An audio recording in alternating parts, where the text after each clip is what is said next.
Morning folks, the Gentleman Farmer here. Welcome back to the farm. Today we're going to talk about chicken feed. So my good buddy Robin over at Millionaire Farmer alerted me that something was afoot in the chicken feed industry. And I got to admit, I was behind the 8 ball on this one. I had to catch up, aka had to do a little research on the internet, which is worth exactly what you think it is worth.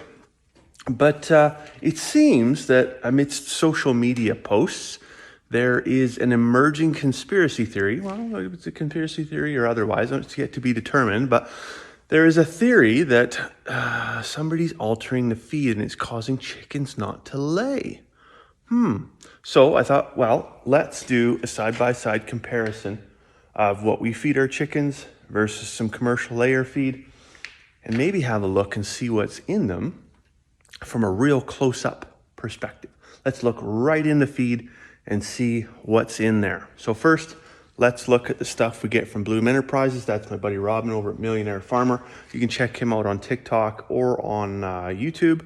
So what you can see here is a very diverse blend of locally grown grains. So in there we've got wheat, we've got barley, we've got oats. You can see the peas, and there's some canola in there as well. So awesome locally grown chicken feed. Fantastic, serves our chickens' needs very well. Over here, you've got this pasty pale commercial layer ration. And when you dig through there, you know, oh, guys, what is that? What is that? What is that?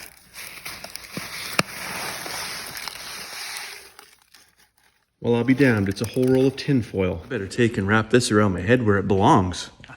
All jokes aside, folks, you know what? What's in commercial layer feed versus what's in your locally grown grains is, you know, they're both very closely controlled. They're both probably fine for your chickens. There's a couple of things that actually legitimately can affect whether or not your chickens are laying. When it comes to feed specifically, it comes down to how it's stored. So, you know, is it really out of the elements? Is it stored? Is it dried? Is it in a dark, cool place? And how long it's stored for. I mean, if I expect this pea, which has, you know, like I think 18% or whatever for protein, if I store that pea for 6 months crushed like that, well, it's not going to have 18% protein in it anymore because the nutrients deplete after time. So some other things to consider. Circadian rhythm being one, absolutely. So the one gentleman, the urban farmer, this is the guy that started it all. The urban farmer had said that his chickens hadn't laid since July. Well, I mean, July, you're in the peak of sunlight. You're getting almost as much sunlight as you could possibly get throughout the year at any time. So there's really no reason why that your chickens should stop laying based upon light. But if you get later into the year, like we're now, what is it, first week of February, very, you know, short days, it is highly likely that could contribute to your reduction in laying. But you'll see that develop over, you know, the months as the sunlight depletes during the day. And you can add supplemental lighting. You're shooting for 16 hours a day of total light hours for your chickens optimally to be able to lay, say, an egg a day. If it's not light related, what else could it be? Well, it could be water. So are your chickens, do they have access to water? How often are you changing that water? It can be very labor intensive to change chicken water every day. But, I mean, if you had a glass of water sitting on your nightstand, would you want to drink it 5, 6, 7 days later after you initially filled it up? Or it's going to have dust in it and all that, you know, all that stuff that floats around in your chicken house.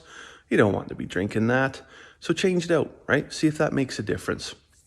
The other thing might be comfort. So is your chicken house relatively clean? And I know, so we use the deep litter method, and this can often be a challenge, right? Because you essentially are taking manure and bedding and mixing it together, and that is the environment.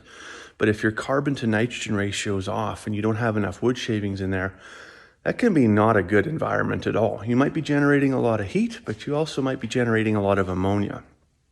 In your nesting boxes, you're going to want to make sure you've got lots of straw or shavings in there as well, so it's cozy, warm, dry, and most of all, clean. If you've taken care of that, what else could it be? You ever heard of a fox in the hen house? Well, there's a variety of things that cause that It's stress, right? It's not always a fox necessarily. It could be a weasel. It could be a change in the pecking order. Did you have did you have a hen die? Or did one leave the flock, or has, you know, one grown up and there's been a reestablishment of the pecking order in the chicken house? That absolutely 100% can throw all the girls off from laying. Further to that, how old are your hens? I mean, if they're 5 years old, chances are maybe it's just time to retire. The reality is every hen has already got all of the eggs she'll ever lay inside of her body. So it's a finite supply. So she's not old. What else could it be? Well, maybe it's parasites. Maybe the bird is not feeling well at all. Maybe, you know, it could be, there's a whole thing about bird flu. I'm not going to get into that today. That's a whole nother video. But bird health overall definitely impacts egg production. Think about it when you're sick. How productive are you? Not so much, right?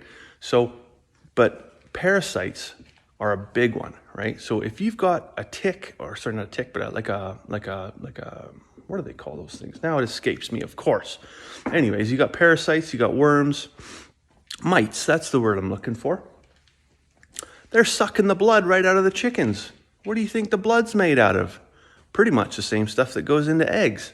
So, of course, the chicken's going to be anemic, and what's it going to have to do? Well, it's going to stop laying eggs in order to stay alive. And finally, last but not least, well, maybe it's just the weather. So today right here, northern Alberta in Canada, in the first week of February, it's going to be 4 degrees Celsius outside. Gorgeous day, right? Beautiful day for laying eggs. Yesterday, however, was -20 and it was windy. It was not a gorgeous day for laying eggs. So if you have any kind of abrupt weather pattern or weather shift come in and out, and that happens quite commonly at this time of year where we live, it causes stress. And what does that do to the birds? It makes them stop laying. So it is reasonably practicable to believe that if you're going to have a mass weather fluctuation, that your egg production is going to be affected. Anyways, folks, that's a very, very simple, basic explanation of some reasons why your chickens might not be laying eggs. Of course, there's other reasons. Of course, those reasons that I gave you can be expanded upon. But hopefully you found the video helpful. If you did, go down below or up. I'm not sure where it is. Somewhere. Click like, click subscribe. And you'll get lots of cool information about chickens. I hope you have a wonderful day. And we'll see you tomorrow.